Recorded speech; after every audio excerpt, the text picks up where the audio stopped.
Hey, Diecast fans, what's going on? I got some big news to tell you, all right? And I'm ecstatic about this because, you know, like I said, model railroading is a secondary interest of mine, and it's one I haven't really delved in for a long time now. So you may remember I did those couple preview videos about the Christmas trains, right? When wifey came home that day and I showed them to her because she hadn't seen them yet at that point, she thought they were so adorable, so cute, and so awesome because she likes the fact that these actually move as opposed to the diecast cars which just sit on a shelf. Okay, she thought that was really neat. So she said to me, honey, figure out a way to engineer the living room, at least this one corner of the living room, to where we can have this set up basically semi-permanent. Now the reason I say semi-permanent is because the living room is a busy place, but this is off in the corner far enough with enough wide open in the middle of it to where we can access the TV and the windows no problem. I cannot outfit this with, all kinds of landscaping and buildings and accessories and things like that. So we're basically allowing ourselves the trucks you see over there and also the little trestle bridge that you see on the side there. And there's also I'll show you. I have this camera's on a tripod. I'm just going to show it around. So I have like a parking place for extra freight cars and a little unloading area. And then I have extra locomotives up here, Spirit of 76 and Santa Fe SD40. You've already seen them. I have a new one I'm going to show you. It's over there. It's a Santa Fe also. It's an FP45.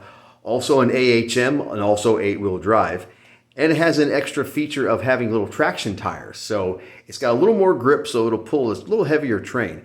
You'll notice I got some new freight cars. There's a couple of extended length box cars, the Sioux Line and also the Union Pacific, and a gondola car and also a little auto carrier. And then, of course, I've pulled several of the trucks from the in-office display. Now they're out here, okay? And I'll also show you this wonderful new power pack I got. So I got the power pack and also that locomotive from a coworker who's liquidating her grandfather's goodies. So this is a Rail Power 1100. I used to have a Rail Power 1250. Not much difference between the two other than these two things. Rail Power 1250 had a separate power on-off switch and also a little bit more accessory capacity. Well, since I'm not running any accessories, this 1100 will do just fine. The only thing is I have to unplug it like I did the old Tyco. Nothing wrong with the old Tyco, but it did have about 3 detents that were about gone. Now, there is a problem with the Spirit of 76. It does not like this controller, okay? It behaves very badly with it. And what I think I may have to do is if I want to run the Spirit of 76, I may have to have a secondary controller with a secondary terminal track and then only plug in that controller when I'm going to run the Spirit of 76. So it's a good thing, my Tyco one's still good and I hung on to it. But with the Rail Power, it's so cool because it allows you to have realistic control of the train now. And I'm going to demonstrate this all for you because we've also got some, as you can see, some switch tracks. We got a loop within a loop. This is just a basic oval. And another great thing about it being semi-permanent and using this Bachmann EZ track is that I can break this thing down in 15 minutes, guys. I'm not kidding you.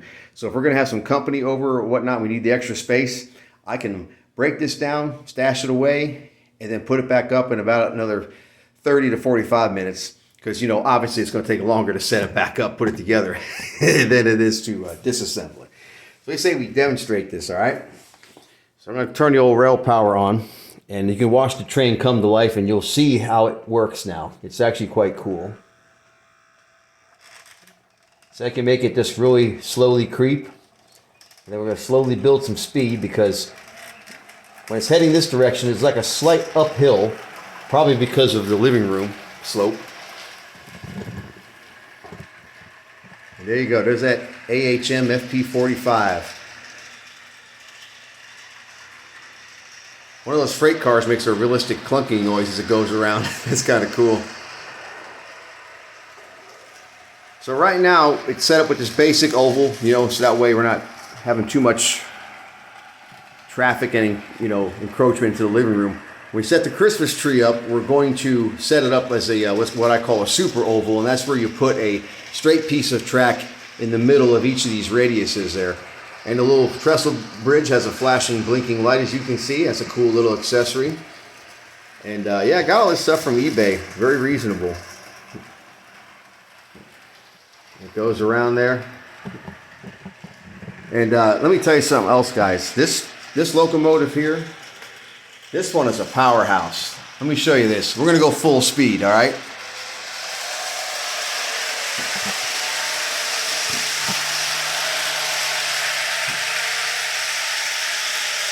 That thing is flying.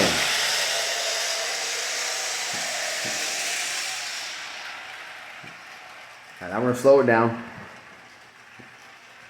And what I'm going to do now is I'm going to demonstrate the switch tracks for you. They're manual switch tracks.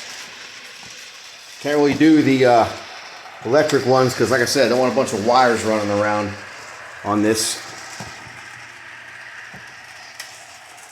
All right, here it goes. Slow it down a little bit.